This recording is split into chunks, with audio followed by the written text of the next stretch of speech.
আমাদের ঘরে ঘরে ভাত, ডাল, লুচি, পরোটা এগুলো সব তৈরি করেন কিন্তু মেয়েরাই। কিন্তু এই সমস্ত জিনিস নিয়ে যে গানও বাঁধেন তারা, সেটা বোধহয় আমরা জানতাম না। গোটা বাংলাটা ঘুরে ঘুরে এরকম মেয়েদের নিজস্ব গান অজস্র বিষয় নিয়ে আছে। যেমন ধরুন এরকম গান শুনতেই পাই, টাটা যাবই আনবো আটা করে দেব পরোটা। এই গান যদি পরোটার গান হয়, আবার মুর্শিদাবাদের দিদিরা শোনাচ্ছিলেন, টাইলের ঘরে লুচি বেলতে আমার সর্বশরীর ঘামে রে, এই গরম কি সহা যায়। ভেরিকোজ ভেনের জটিলতা, আজই আপনার অ্যাপয়েন্টমেন্ট বুক করুন ভারতের 1 নম্বর ভেরিকোজ ভেন হাসপাতালে।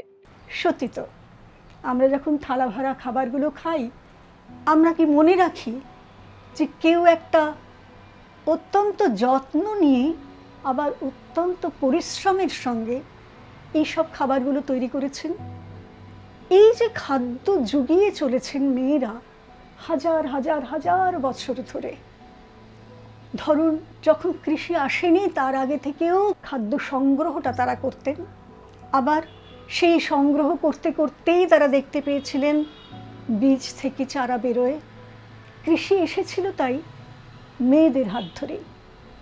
লাঙল আসার আগে অবধি কৃষির সমস্ত দায়িত্ব মেয়েরা পালন করেছেন।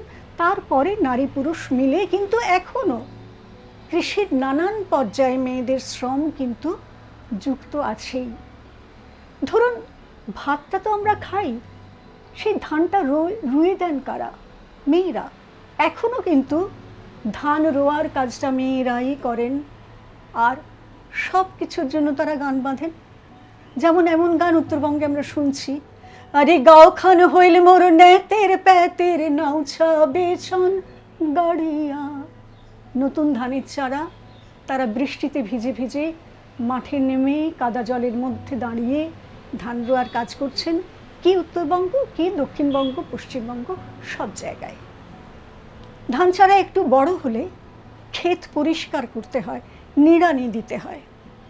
তারও কাজ, তারও গান। মারোয়া ঘরের নিড়ানি খানিক নাই দেয় জিরানি, দিন গেলে মাইদানি খাই, তারা উঠলে বাড়ি যাই রে। মাইদানি মানে মুড়ি। একটুখানি মুড়ি খেয়ে সারাদিন কাজ করে সন্ধ্যের পর তারা বাড়ি ফেরেন। এভাবে ধান বড় হয়, ধান কাটা হয়, ধান ঘরে আসে। তখন কি মেয়েদের ছুটি হয়? আরও কাজ বেড়ে যায়। কেননা সেই ধান শুকোতে হবে, সেদ্ধ করতে হবে। যখন কল ছিল না তখন ধান ভাঙতে হবে। সব কাজগুলো কিন্তু মেয়েরাই করেছেন। ধান ঘাটং বারা ভুকাউরে, ধান ঘাটছেন, বারা ভুকানো মানে ধান ভানা। একটু শক্তিমতী মেয়েরা পরিবারের ধান তো ভাঙতেনি, হাটে গিয়ে মন মন ধান ভেঙে আসতেন। সেটা তাহলে একটা রোজগার ছিল।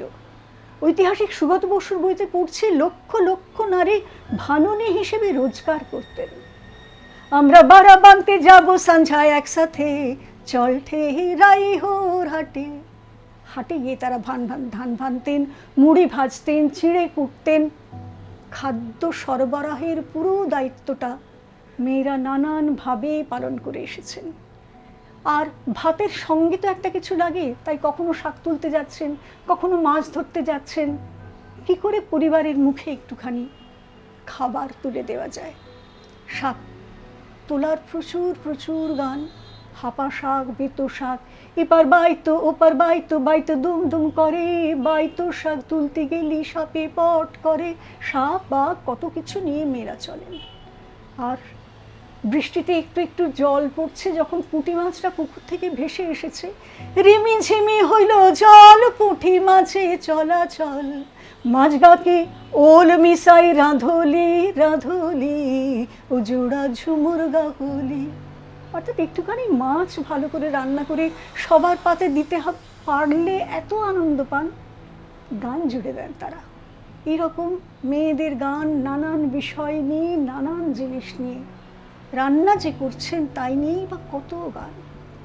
প্রথমে রান্দিল বালি পুষ্প বড়া বাজা, হরিদ্রা মাখিয়া রান্দে কদলীর মাজা, ভালসরি রান্ধনু ভালা জানে।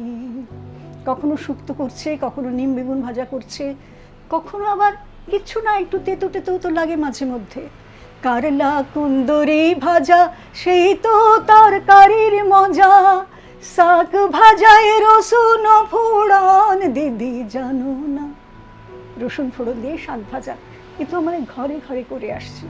কিন্তু একই সঙ্গে নারীর এই শ্রমের কথাটাও যদি আমরা মনে রাখি, সেই প্রাপ্য সম্মানটুকু তো আমরা দিই, তাহলেই কিন্তু সবটা মিলিয়ে একটা সম্মান জানানো হয়।